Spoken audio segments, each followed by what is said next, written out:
Programme news watch میں ناظرین ایک بار پھر آپ کو خوش آمدید کہتے ہیں اور پروگرام کے اس مرحلے میں ایک بار پھر ہم بات کریں گے کراچی میں امن و امان کے قیام کے حوالے سے۔ آج وزیر اعلیٰ سندھ سید قائم علی شاہ کی جانب سے بھی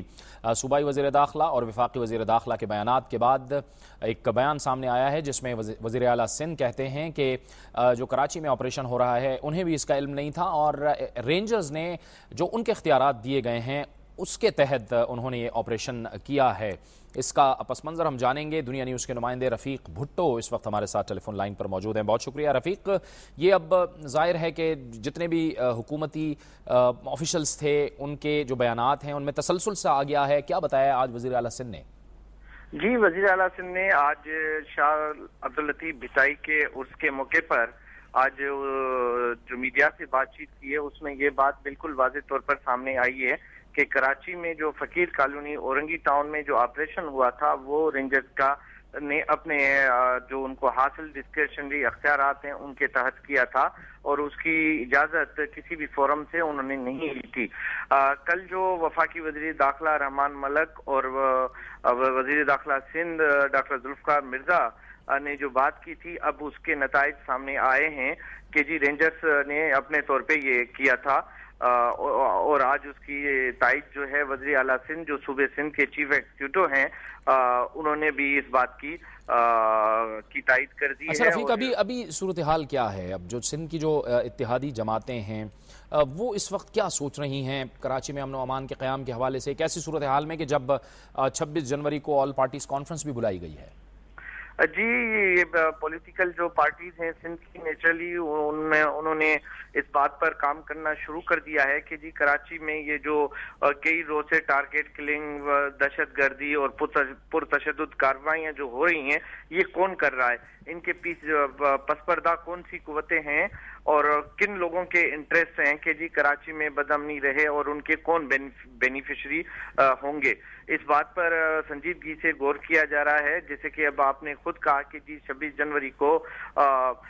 وزیر اعلیٰ ہاؤس میں پیپلز پارٹی کی میزبانی میں پارٹیز کانفرنس ہو رہی ہے جس میں تمام سندھ کی جو سیاسی قوتیں ہیں ان کی صوبائی قیادت ہوگی۔ دوسری طرف جاوید، میں آپ کو یہ بھی بتاتا چلوں کہ متحدہ قومی موومنٹ نے کراچی میں اپنا شو آف اسٹرینتھ دکھانے کے لیے 30 جنوری کو ایک بہت بڑا جلسہ اعلان کر دیا ہے، جس کا اعلان آج متحدہ قومی موومنٹ کے قائد الطاف حسین نے کیا ہے اور اس جلسے میں کراچی میں موجود جتنی بھی قومی برادریاں ہیں، چاہے اس میں سندھی ہوں، بلوچ ہوں، پشتو اسپیکنگ ہو، پنجابی ہو، سرائکی ہو اور اردو بولنے والے، سب کو انہوں نے اس میں کرنے کی کوشش کریں گے تاکہ وہ ایک پیغام دے سکیں کہ جی کراچی میں رہنے والی جتنی بھی برادریاں ہیں چاہے وہ کون سی بھی زبان بولتی ہوں وہ متحدہ قومی موومنٹ کے ساتھ ہیں۔ لیکن اس سب کے باوجود یہ جو لیاری میں ڈاکٹر ٹارگٹ کلنگ کا نشانہ بنا ہے، اس سے بھی ظاہر ہے کہ وہاں کے جو لوگ ہیں اور جو ڈاکٹرز ہیں وہ بھی اپنے آپ کو غیر محفوظ سمجھ رہے ہیں۔ جی بالکل، لیاری کا تو ایک جاوید الگ قصہ ہے کیونکہ لیاری کو ہمیشہ پیپلز پارٹی اون کرتی آئی ہے اور لیاری کو پیپلز پارٹی کا قلعہ سمجھا جا رہا ہے، لیکن بدقسمتی سے اس وقت بدامنی کا یہی پیپلز پارٹی کا قلعہ کہلانے والا علاقہ لیاری بدامنی کا شکار ہے، جہاں پہ شورش ہے، جہاں پہ دہشت گردی ہے، جہاں پہ گینگ وارز ہے اور جہاں پہ پرتشدد کارروائیاں چل رہی ہیں۔ تو اس کا جو معاملہ ہے وہ تو پیپلز پارٹی کے اپنے اکاؤنٹ میں جائے گا کیونکہ انہی علاقوں سے چاہے کونسلر ہو، چاہے ایم پی ہو یا ایم این اے، وہ تو پیپلز پارٹی کے لوگ یہاں سے الیکٹ ہو کر آئے ہیں۔ تو جس طرح کراچی کے دیگر علاقوں میں متحدہ قومی موومنٹ کو ذمہ وار سمجھا جاتا ہے کہ جی وہاں سے متحدہ قومی موومنٹ کے لوگ منتخب ہو کر آتے ہیں اور اپنے علاقوں میں امن کرانا ان کی ذمہ واری ہے، اسی طرح یہ ذمہ واری پیپلز پارٹی پہ جاتی ہے کہ پیپلز پارٹی لیاری جو ان کا قلعہ ہے وہاں پہ امن کیوں نہیں قائم کرا سکتی، کیوں نہیں گینگ وار کا خاتمہ کروا رہی ہے،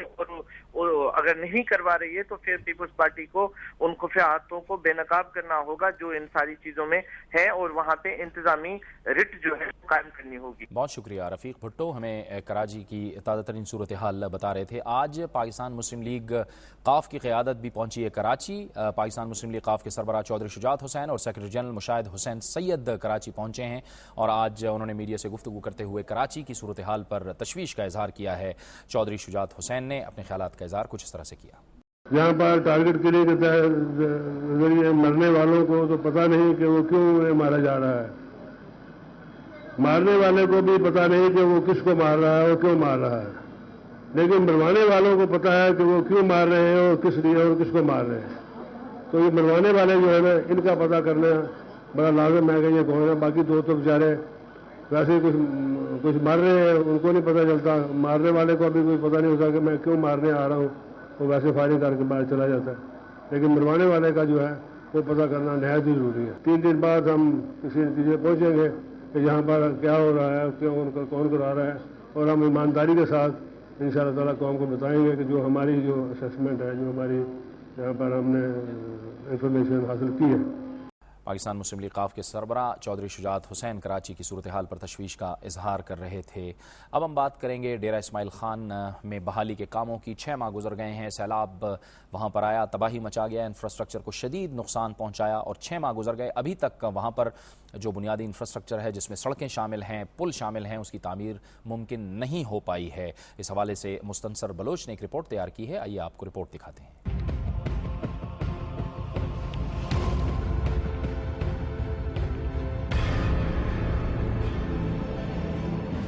جولائی میں آنے والے سیلابی ریلوں نے ڈیرہ اسماعیل خان میں انسانی آبادیوں، عمارتوں اور سینکڑوں کلومیٹر سڑکوں کے علاوہ مین شاہراہوں پر واقع پلوں کو بھی نقصان پہنچا کر آمد و رفت کے نظام کو تباہ کر ڈالا۔ لیکن سیلاب کی تباہ کاریوں میں زیادہ سنگینی حکومتی اداروں کی تاخیری حکمت عملی نے پیدا کی۔